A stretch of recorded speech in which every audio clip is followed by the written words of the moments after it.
आज बात करते हैं एक ऐसे जाल की, एक स्नायविक जाल की, जो हमें एक डोपामाइन लूप में कैद करके रखता है और हमारी सोचने की जो शक्ति है ना, उसे धीरे धीरे खत्म कर रहा है।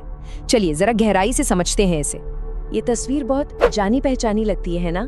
सोचिए, रात के 2 बजे हैं, नींद आंखों में है, लेकिन अंगूठा वो बस चलता जा रहा है, रुकने का नाम ही नहीं ले रहा। उसे भी पता है कि अगले स्वाइप में कुछ खास नहीं मिलेगा, फिर भी वो बस चलता रहता है। कभी इस बात पर गौर किया है कि बोरियत महसूस होने से ठीक पहले ही हाथ अपने आप जेब की तरफ चला जाता है? ऐसा लगता है जैसे ये कोई चॉइस नहीं, कोई फैसला नहीं, बल्कि एक सर्वाइवल रिफ्लेक्स हो, जैसे हम सांस लेते हैं, बिल्कुल वैसे ही।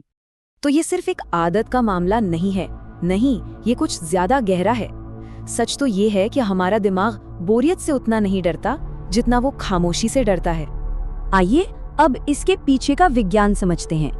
इसे कहते हैं स्थिरता का डर या द फियर ऑफ स्टिलनेस, और यही वो चीज है जो हमें बार बार उस डिवाइस की तरफ धकेलती है।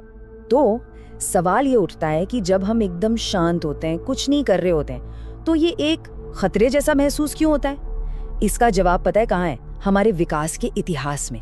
विज्ञान इसे कॉग्निटिव थ्रेट कहता है, मतलब एक मानसिक खतरा। देखिए, हजारों साल पहले जंगल में पूरी तरह सन्नाटे का मतलब होता था कि कोई शिकारी आसपास है, खतरा है। लेकिन आज वो शिकारी बदल गया है।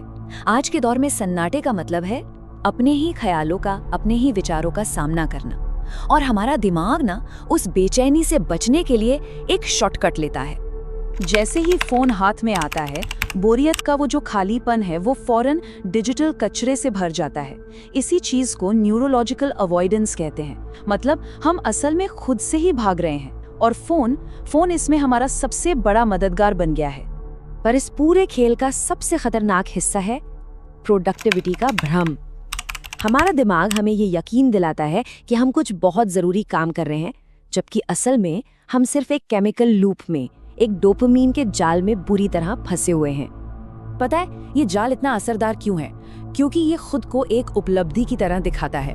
जब हम कोई ईमेल चेक करते हैं या 10 सेकंड की कोई इन्फॉर्मेटिव रील देखते हैं, तो दिमाग को लगता है वाह, कुछ हासिल हुआ है। ये उपलब्धि का एक झूठा एहसास है। अब जरा इस स्लाइड को देखिए। ये हमारी तुलना सीधे सीधे एक लैब के चूहे से कर रही है। हर नोटिफिकेशन की पिंग पर दिमाग को डोपामीन का एक छोटा सा हिट मिलता है और दिमाग को लगता है वाह, हम कितने बिजी हैं, कितने यूजफुल हैं। पर सच क्या है? सच तो यह है कि हम बस एक ही जगह पर गोल गोल घूम रहे हैं।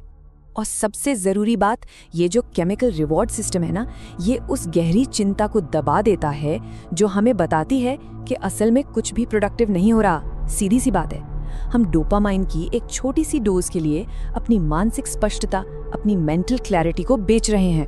तो चलिए आगे बढ़ते हैं और देखते हैं कि इस लगातार चलने वाले चक्र की असली कीमत क्या चुकानी पड़ रही है। और वो कीमत है हमारे ध्यान केंद्रित करने की क्षमता का खत्म हो जाना। इन छोटी छोटी माइक्रो डिस्ट्रैक्शंस की कीमत जानते हैं क्या है? डीप फोकस की क्षमता का कत्ल। हर एक स्वाइप, हर एक लाइक हमारे गहरे ध्यान की ताकत को थोड़ा थोड़ा करके मार रहा है। और देखिए, गहरा ध्यान या डीप फोकस ये सिर्फ एक शब्द नहीं है, ये वो मानसिक अवस्था है जहां असल में क्रिएटिविटी, प्रॉब्लम सॉल्विंग और असली लर्निंग होती है। ये एक मसल की तरह है, अगर इस्तेमाल नहीं करेंगे तो ये कमजोर पड़ जाएगी। आज हाल ये है कि किसी एक विचार पर 10 मिनट तक टिके रहना भी एक बहुत बड़ा चैलेंज बन गया है। हमारी गहराई खत्म हो रही है और सतह पर तैरने की आदत बढ़ती जा रही है। ये टाइमलाइन हमारे ध्यान की इसी दुखद कहानी को दिखाती है।